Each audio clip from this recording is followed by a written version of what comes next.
Hi, everyone. Welcome to the Infrastructure Network. Today, we're going to be talking about PFAS. This is actually our second time we're talking about PFAS.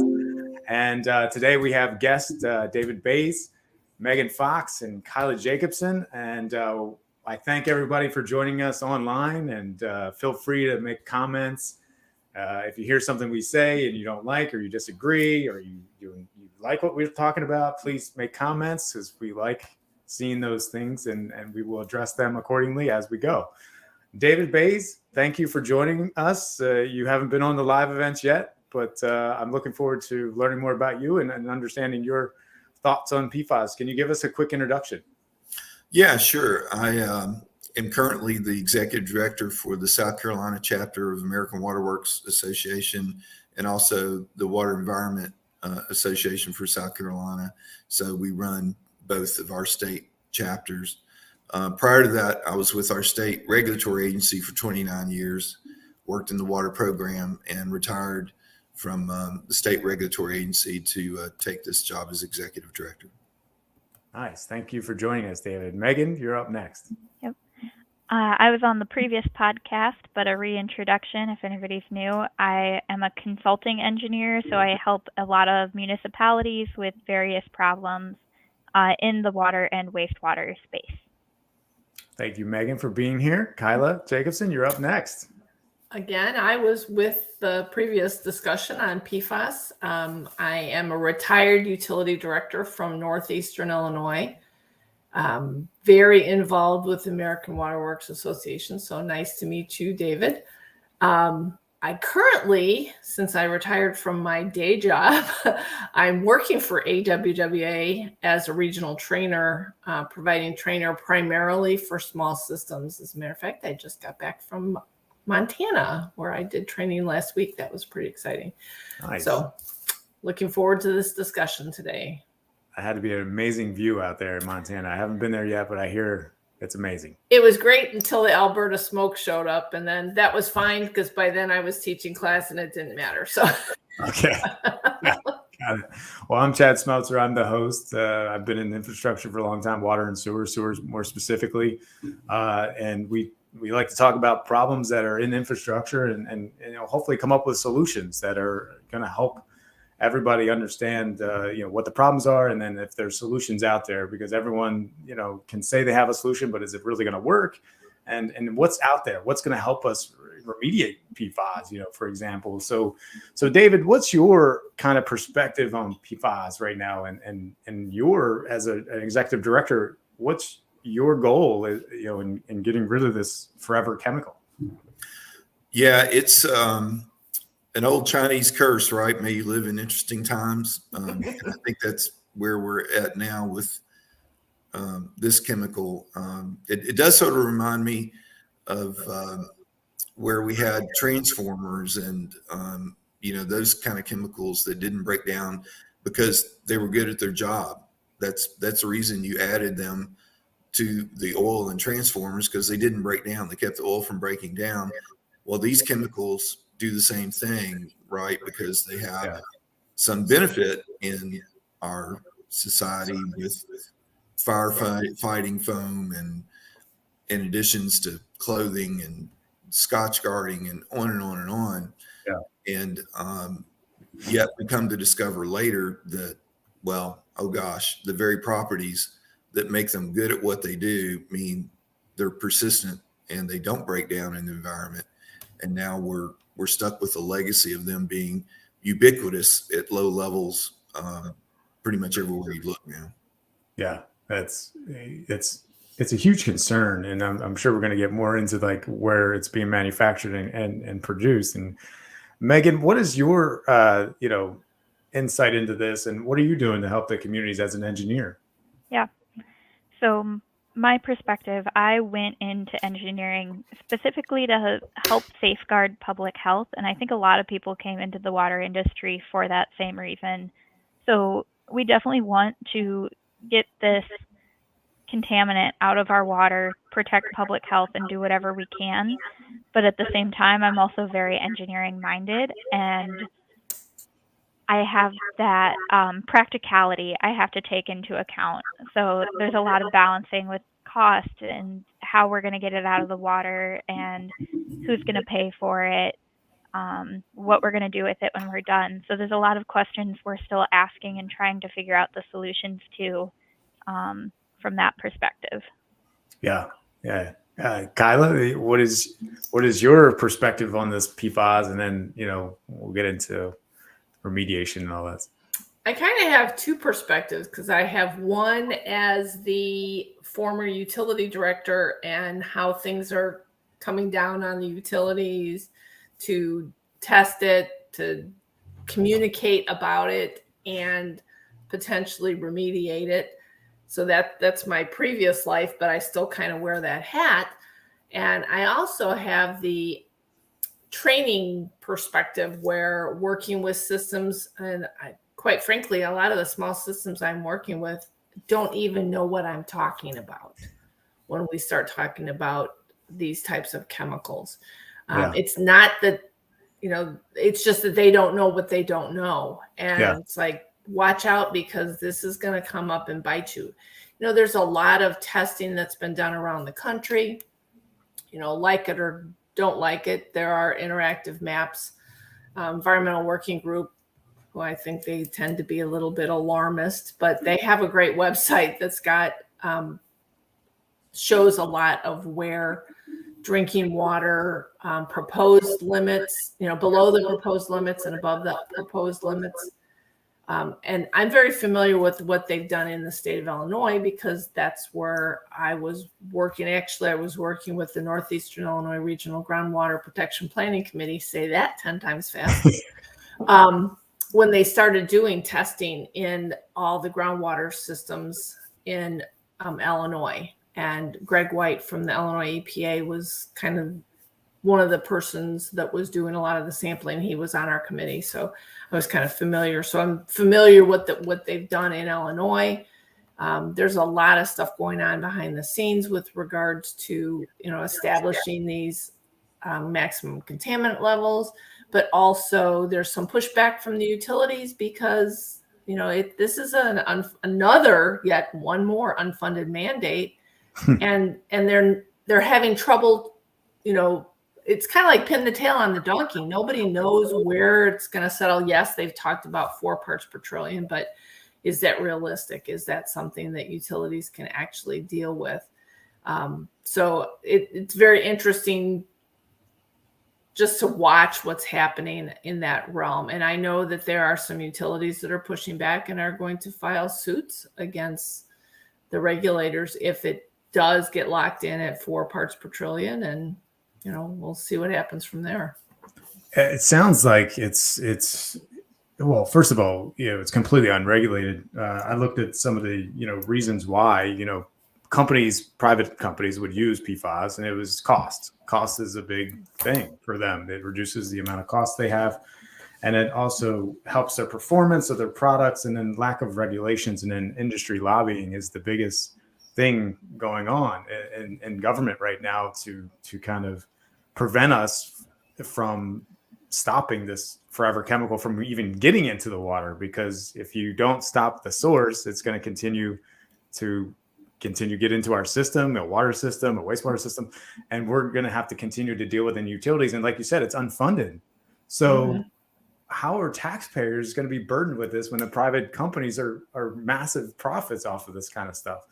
So that's where I just don't understand, how we can implement another, like you said, Kyla, it's like rid of another chemical. We got lead, now we got PFAS, and like where does it end? Like what's coming next? That kind of stuff. So as Megan, what do you think about the cost? You kind of mentioned cost there. So give us some ideas on what you think we could do as far as removing it.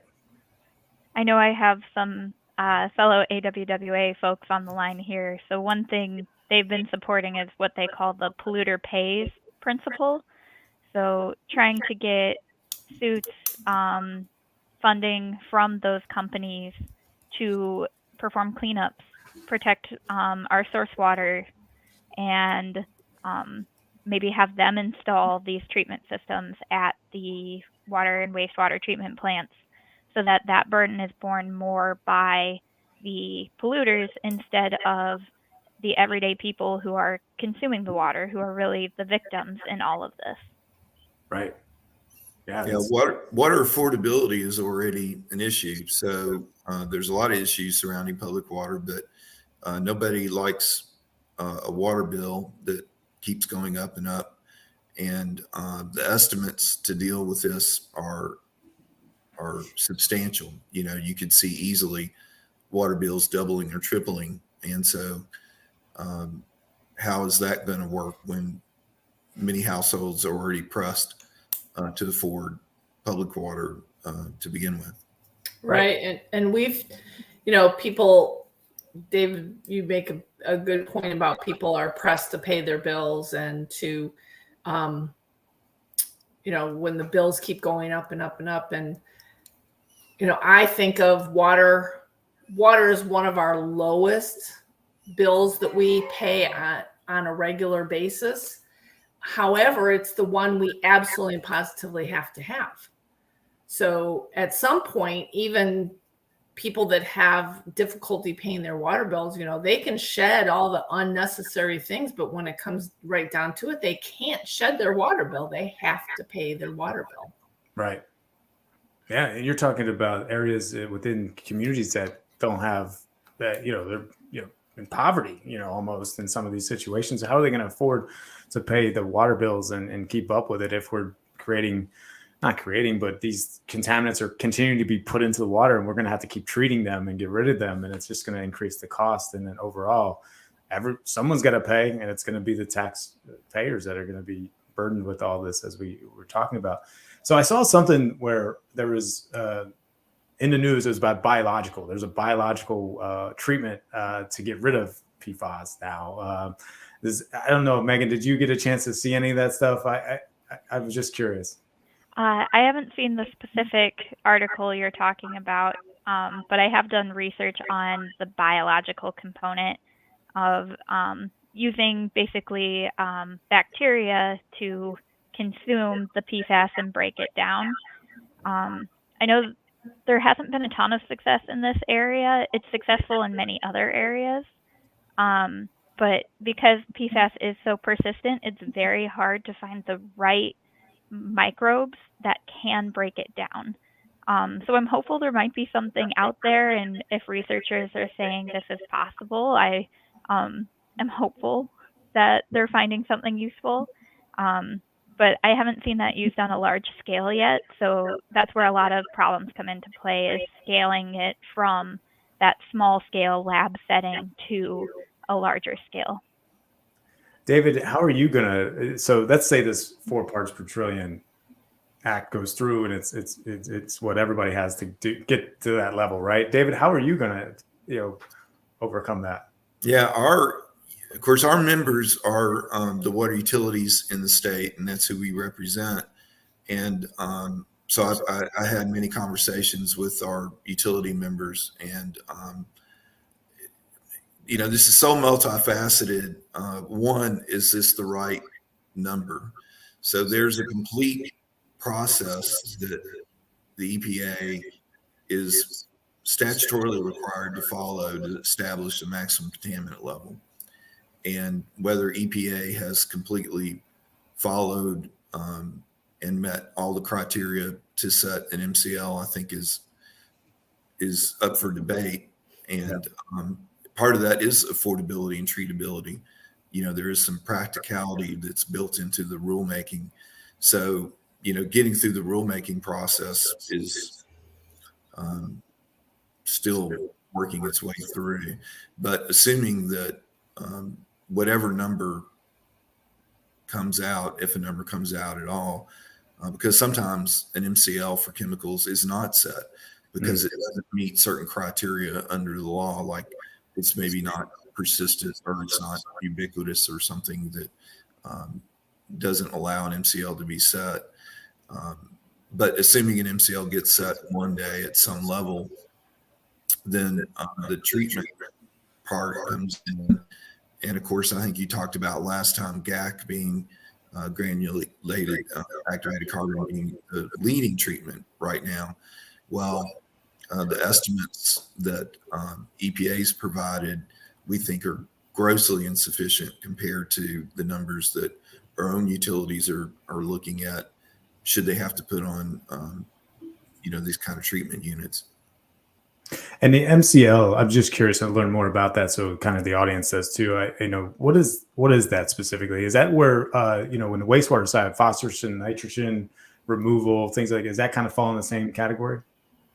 Yeah, it's a maximum contaminant level. So you can have different numbers like a health advisory or something like that. But an MCL is an absolute standard. And so that has to be met once you set an MCL. And there's MCLs for things like dry cleaning solvents and other things that or gasoline components. They've been well established.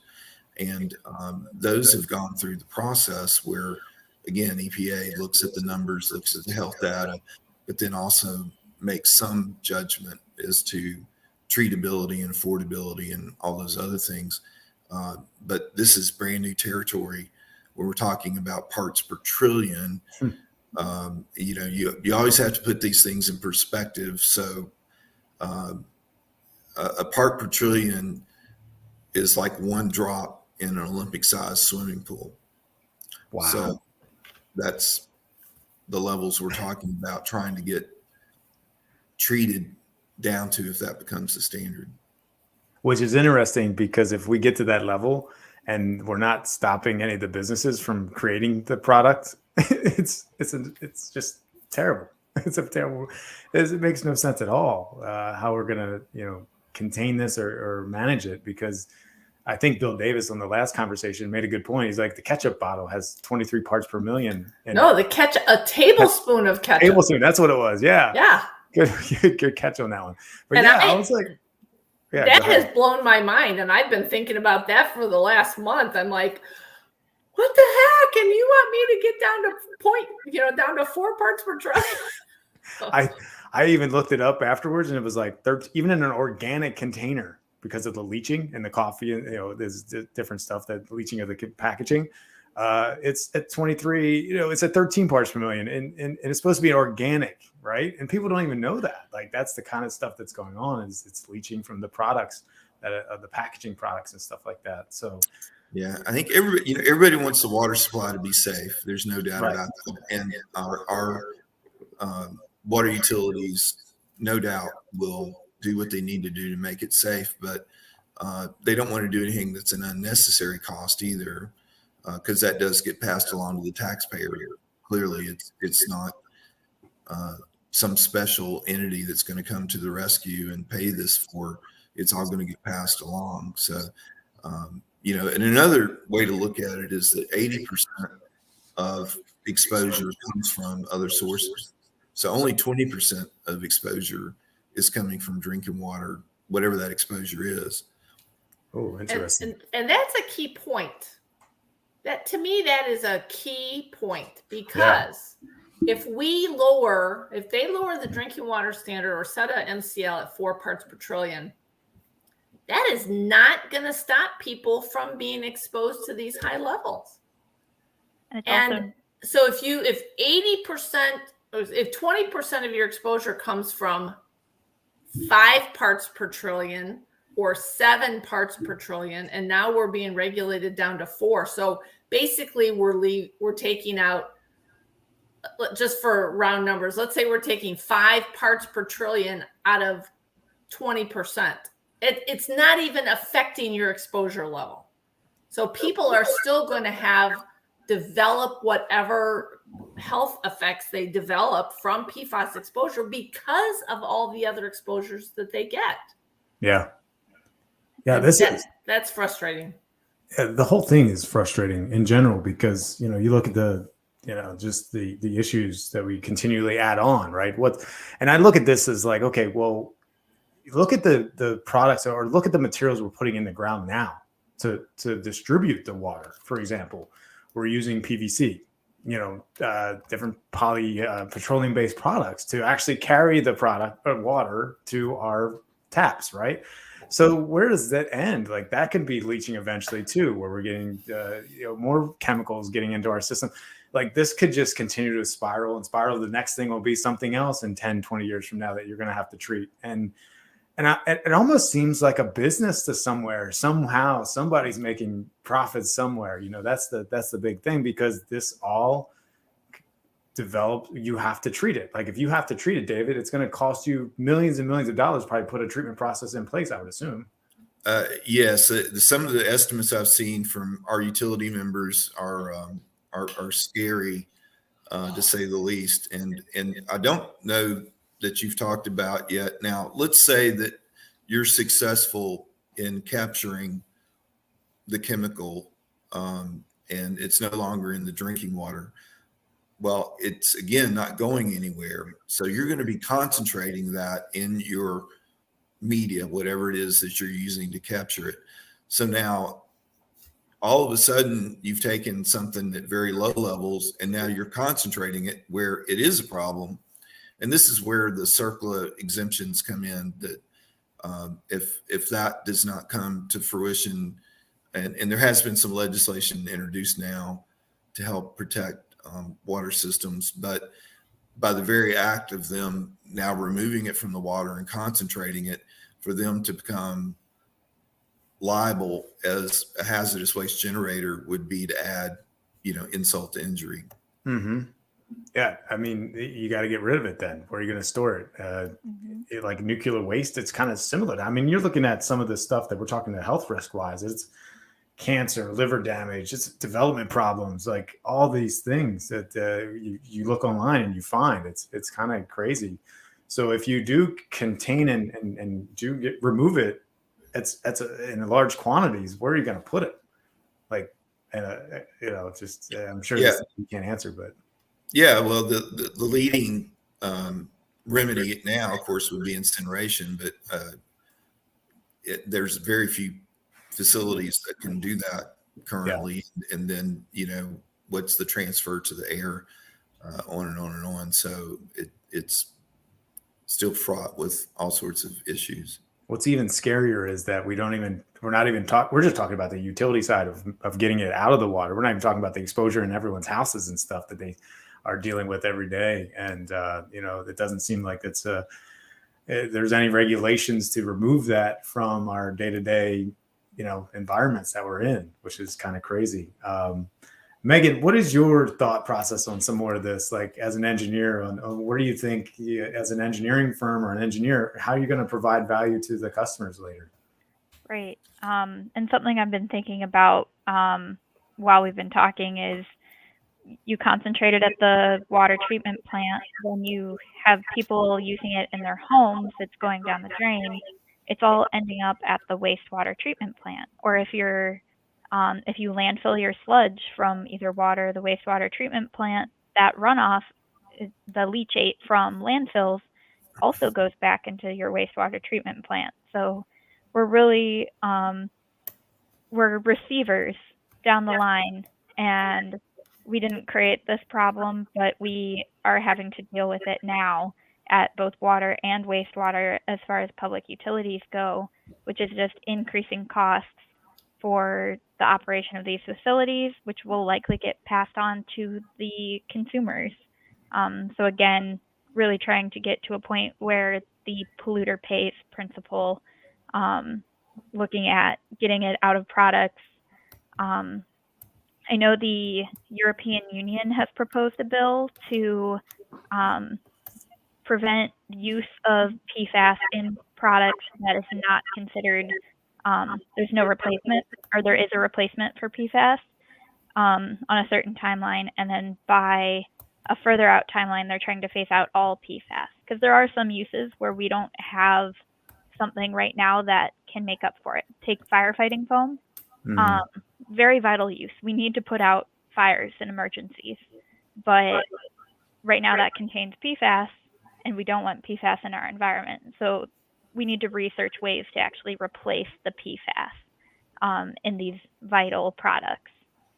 I'd hate to go back to my 15 years of volunteer firefighting and think about all the dry chem I inhaled.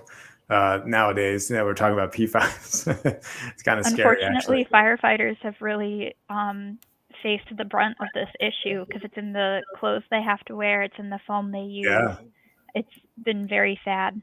Yeah, all of our gear is probably loaded with it when we used to wear those things. The exposures. Yeah, hopefully nothing happens. But anyway, just curious, organization-wise, WEF and David and American Water Works Association, Kyla, what are the steps that we're taking for our organizations to communicate with EPA, and is there any steps that we're taking with the other organizations to kind of get more involved, or they are involved? Because obviously nobody knows all the processes going on with those organizations.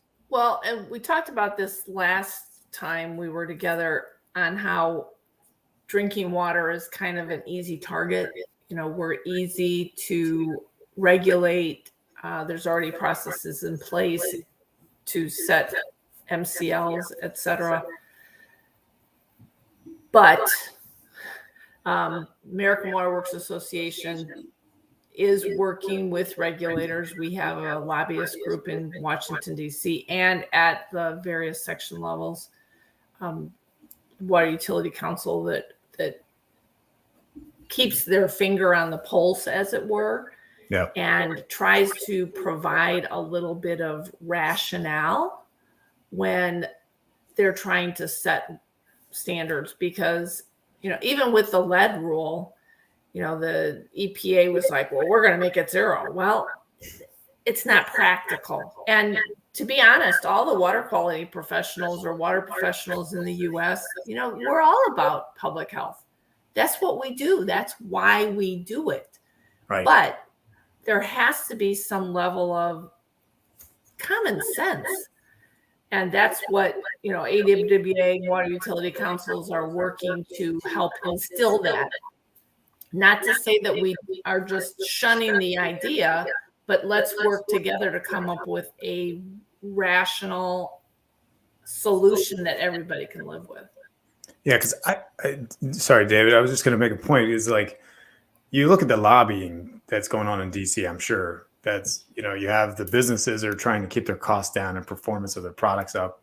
And then you have the lobby groups from AWA, WEF, and whoever else, trying to, get the government leaders to understand the cost associated to, removing it and things like that. It's got to be a constant battle just in DC to get but there's a lot more money in public sector than there is, or private sector than there is in public sector. So I don't know how this is all going to play out. David, what do you think? Yeah, our message, we do a fly-in. Most states do a fly-in to their congressional delegation, and we did that and visited with our folks. And our message has always been follow the science.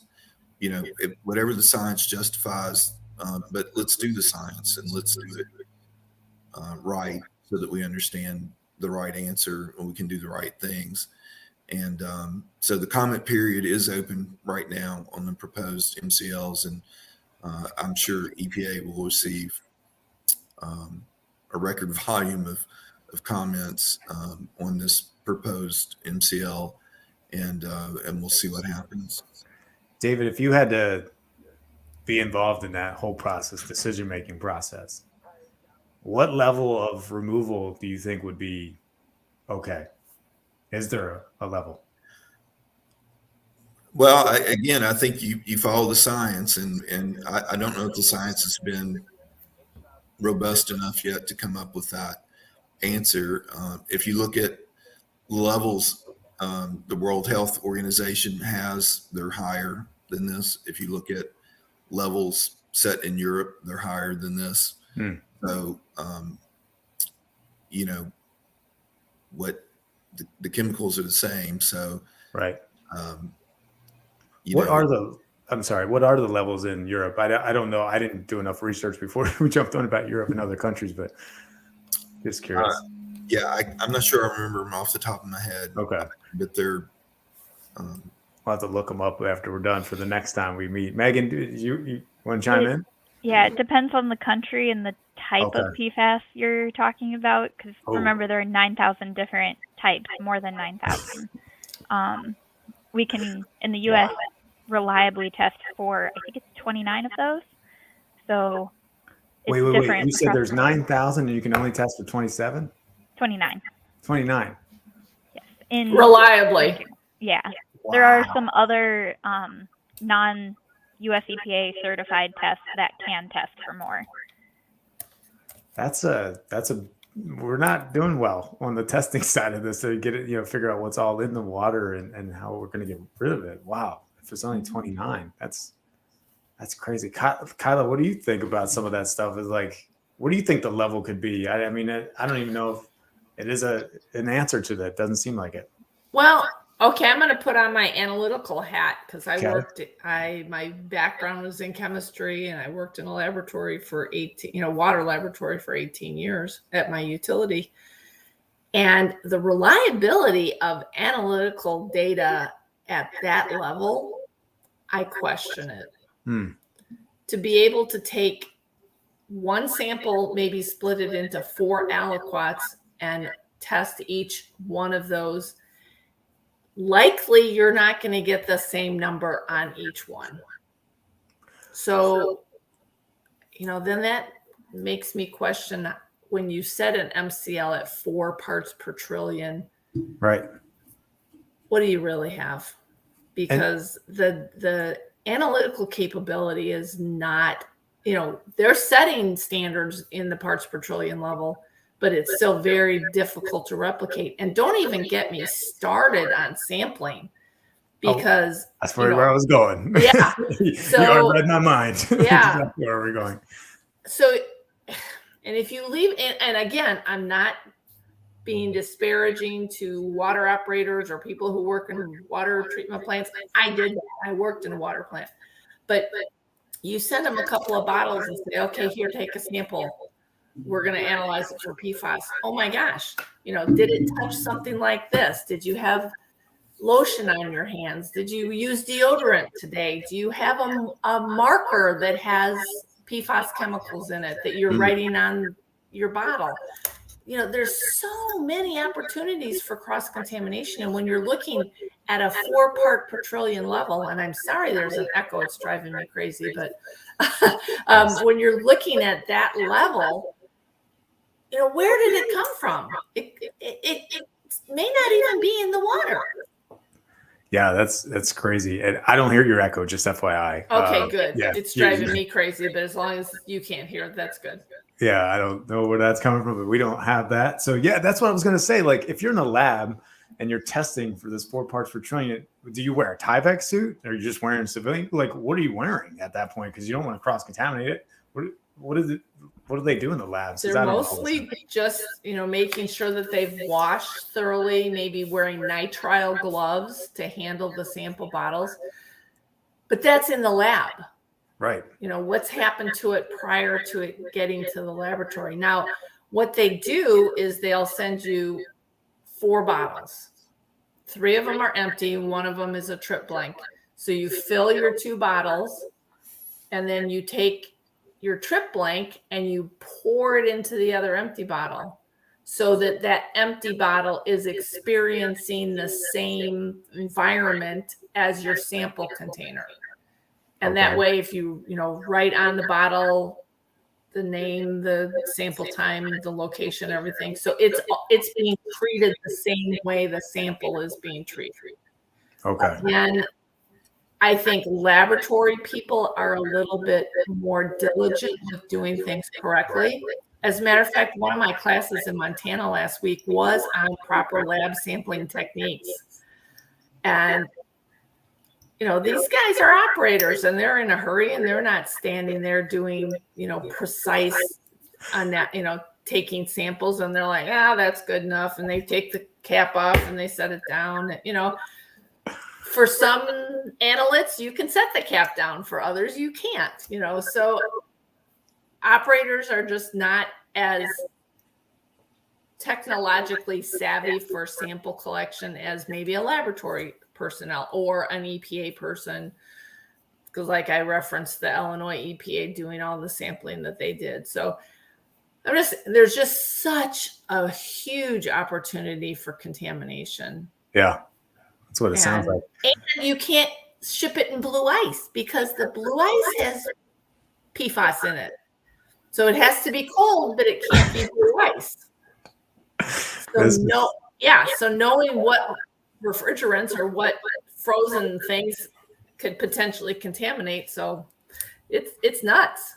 Sorry, David, but I would not want to be in your shoes as an executive director dealing with all this stuff. Man, it's going to be interesting because I've been in these labs like Kyla was explaining, and it really sometimes there's not even sanitation. Sometimes I've walked into some treatment plants and I'm like, how do you guys do your lab work? It's like everywhere. So I don't know, but this is very interesting, David. So what do you think as in your position with the cost and this something's probably going to happen, I would assume, whether it's 4 parts per trillion or it becomes 20 parts per million, whatever it's going to be. Eventually, something's going to come down legislatively that's going to regulate this, and you're probably going to have to treat it. So what are the thoughts that go into your planning for the next 5 to 10 years? Like, are you going to need to build a more advanced treatment facility? Like, what's that going to look like? Yeah, I think the time frames might be important, if something happens with a new MCL being set, because the industry is already stretched thin with the infrastructure money that's coming down. It's much needed improvements in infrastructure, but there's a very tight time frame to spend that money.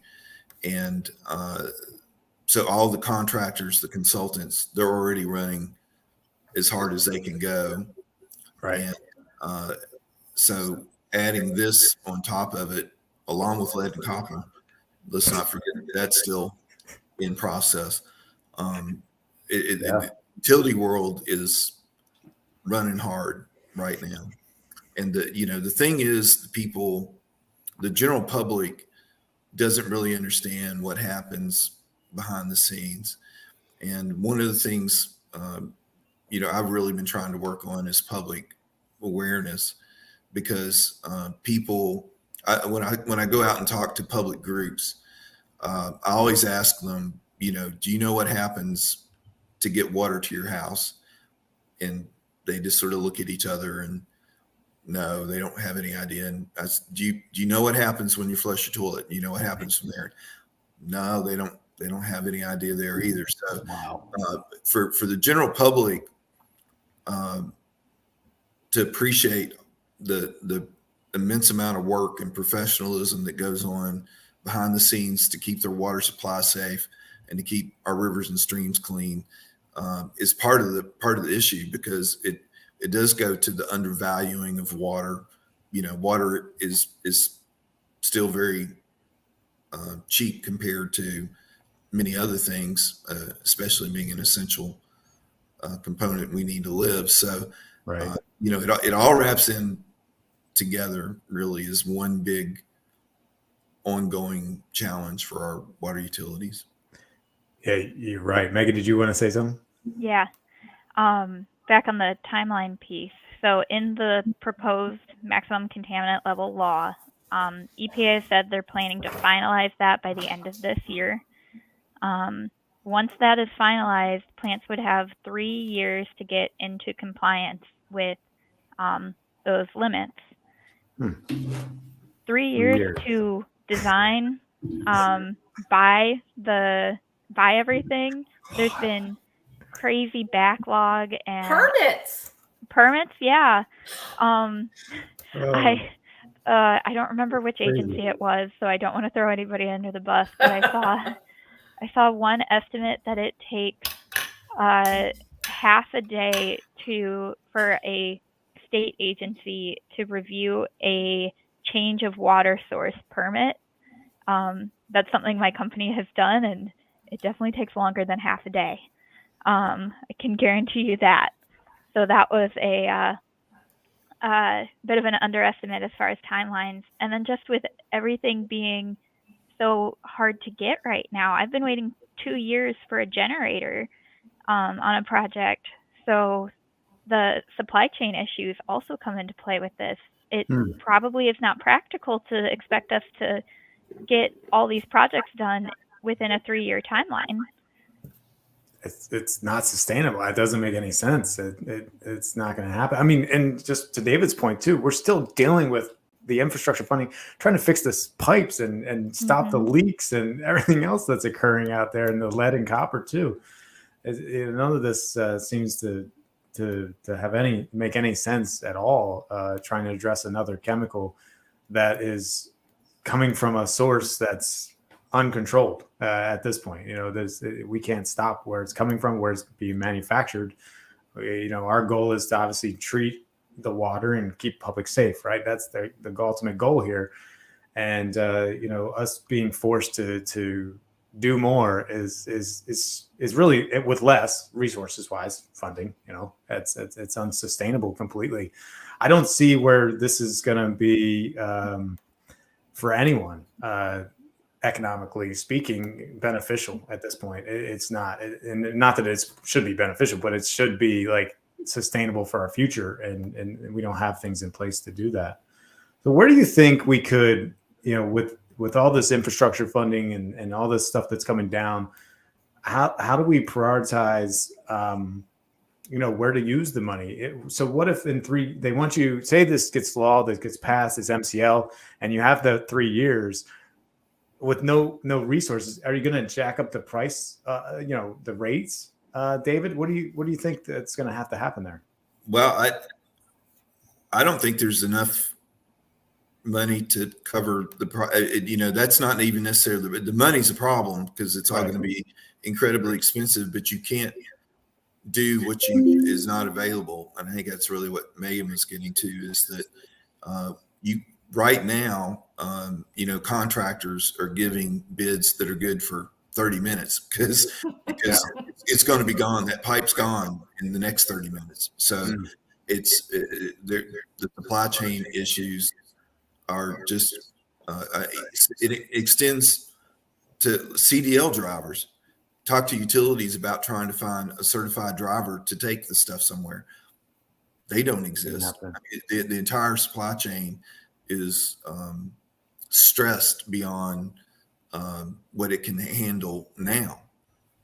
Which is interesting. We don't talk about that much. We're talking about PFAS, and we don't talk and address the supply chain issues that are still occurring since the COVID. That's what it seems like. We're still backlogged with all this stuff. Kylie, you wanted to? No, I'm agreeing with you. It's still out there, and it seems like it's been there since COVID. But why? It blows my mind. I think it's some contrived, but whatever. Yeah. Don't go down the rabbit hole. No, don't go down there. Don't go down the rabbit hole. So obviously this is going to be a constant, problem that's, they're going to eventually come up with a MCL for. We're going to, it sounds like it. It's inevitable at this point, with all the conversations that are going on. Hopefully we can get this to a parts per billion versus parts per trillion. And it seems more economical for us maybe to do that. I don't know if that makes any sense, but ultimately we have a lot of other issues that are going on, and this just adds more to the plate. So where do you think, Megan, we could start making a difference? We got about 10 more minutes left. Where do you think we should start focusing our with PFAS? Is it, where should we start focusing our attention to more? That's a tough question, because it feels like right now, whatever's on fire is what our attention needs to go to. Whatever the big issue of the minute is, and it's changing every minute. As far as PFAS, I think it's important to get an understanding, and this is from a utility perspective, get an understanding of what's in your water. Start doing that research so you're ahead of the game if and when these regulations do come down the pipeline, so have an action plan, start getting reports together so you know what you need to do, so you're ready to jump as soon as what your target is. Yeah, that's great points. David, what's your recommendation to other executive directors in your position? Yeah, in the association, we sort of see it all, because our members are the ones dealing with it. So whatever support we can provide, and I think both AWWA at the national level has already been talked about, and WEF at the national level. They're obviously, engaged and working on it.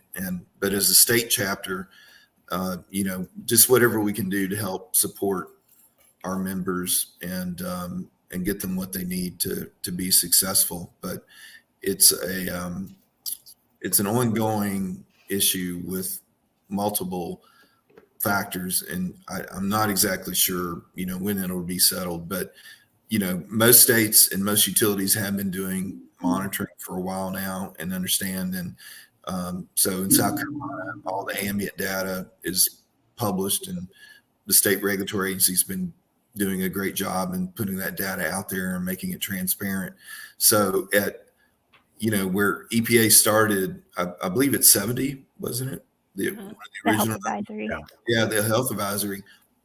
There was no problem in South Carolina. All of our numbers are well below that, and then they kept dropping and dropping. Even at 10, I think in general in South Carolina, we're in very good shape.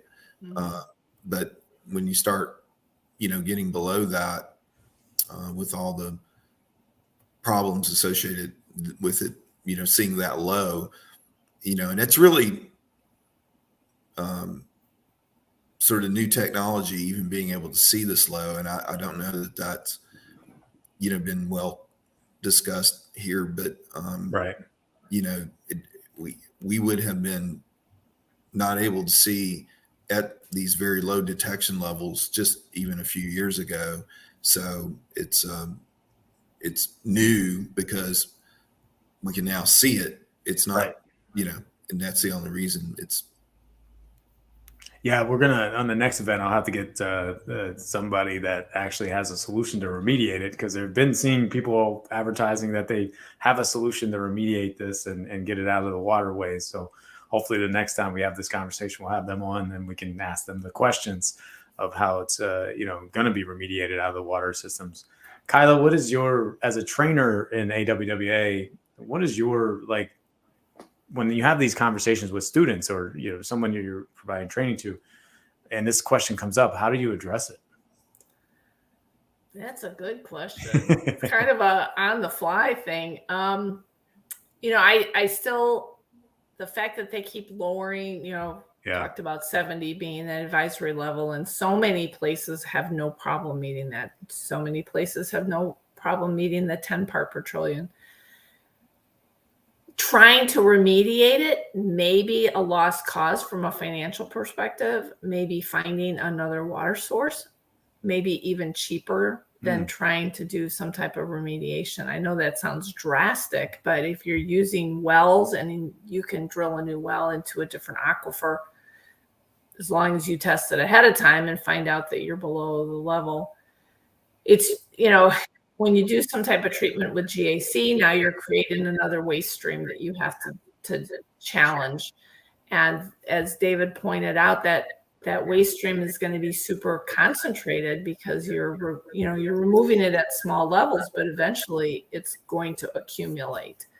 So I don't think that there is any perfect solution for this challenge, because there's so many twists and turns when you're talking about PFAS, and not just the testing, but how it got there, and what we're going to do about it to remove it. Obviously, as I said before, we're all into public health. We want to make our water quality such that we are not adversely affecting the health of the people that consume it.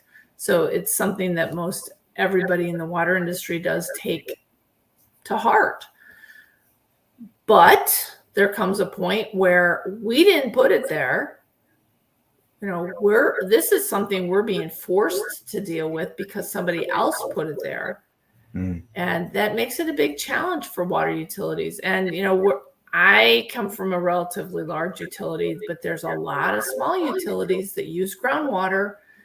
And I know quite a few places in central Illinois that there's a Air Force Base was in Rantoul, Illinois, and there's aquifer contamination around there.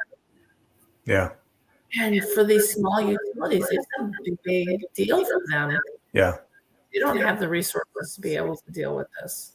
Megan, yeah, kind of good points. Megan, the polluters pay thing, I think, is very interesting perspective. Absolutely. I'd love to understand how that's going to play out down the road and bring up these conversations, because that's something that was in my mind, is like, we should be going after the sources and not so much the tax rate or taxpayers. Right. I mean, that's the goal. So, I think it sounds like you could probably have a conversation about that. And, the polluters pay. Is there a group of you like putting that together? Like, how's that coming about? I'm just curious. We've got a couple more minutes. So it's been mentioned before, within AWWA, there's something called the Water Utility Council, and those groups are getting together to describe to like regulators how the situation is going, kind of like a lobbyist, and like really push for this polluters pay principle. And it's people who run water utilities explaining to these regulators that, hey, we didn't create this problem. It's going to be very expensive. If we have to pay for it, our only source is to go to taxpayers. So it's really bringing to light that if we put it on the person who did the polluting, or the company that did the polluting, that helps save everybody money. And I wanted to touch on one more thing. Sure. That we should be doing right now. It's having these conversations. A lot of water utilities, wastewater utilities have been sitting in the background. You really only hear from them when something goes wrong. And I think in light of these new conversations we're having, the public knows about PFAS. We need to be the ones who are seen as experts and get this information out there and start having these conversations with the public, with regulators, with your village board and city councils, so that they trust us and we can get the funding and be able to do the jobs we need to do. Great points, Megan. It's definitely more conversations we're going to have here on, the live events and things like that, so we can keep these conversations going, because you're right. If you don't have these conversations, no one's saying anything. Nothing's ever going to happen. And you're only just waiting till the regulations come down, and then you're going to be complaining that, it is what it is. It's 4 parts per trillion. If you don't fight back, or, somebody's got to do something, because otherwise it's just going to continue to unravel. And that's why I think it's important to put, explaining risk has always been one of the most difficult parts of my former job as a regulator, and still is a very difficult concept for the general public. And that's why being transparent with the data, like Megan's saying, having it all out there, but then trying to put it in context, and this 20% exposure from water versus 80% other sources, where all the other sources are, I think does help maybe the public understand that your water utility is not the bad guy here. Right. Yeah, that's most important. That's 100%. So we're going to end here. David, how can people get a hold of you? Maybe not put out your email. It's up to you, but yeah, if you're in South Carolina, we'd love to see you. We have our webpage is scwaters.org, so you can come visit our webpage and see about our events and trainings that we put on. Okay, awesome. Where about are you in South Carolina, David? Yeah, we're in Columbia, in the okay, county, right in the middle of the state. Gotcha. Megan, go ahead. How can people get a hold of you? Yep. I have the unfortunate life of sharing a name with a celebrity, so I can be kind of hard to find online. But I do have a LinkedIn. It's Megan Fox and if you search Megan Fox at Baxter and Woodman, that makes it much easier to find. Makes a lot of sense. Yep. Well, thank you for being here. Kyla, how can people get a hold of you? LinkedIn, Kyla Jacobson, or I'll even put my email address out there. It's kjacobson@awwa.org. Now you're going to get tons of emails. No, I'm just kidding. That would be fine. I'll deal with them. Yeah. Well, thank you everybody for being here. It's been a great conversation, and we'll keep these conversations going, because otherwise, like we talked about, if no one's talking about it, it goes unheard, and no one's going to make actions that are going to be beneficial to us all. So thank you all for being here. Truly appreciate it. Thank you. We didn't have any comments, so I guess we either solved the world's problems or we didn't make anybody mad today. So that's always good. So thank you, everybody, and have a great day. Take care. Thank you. Thanks. Bye-bye.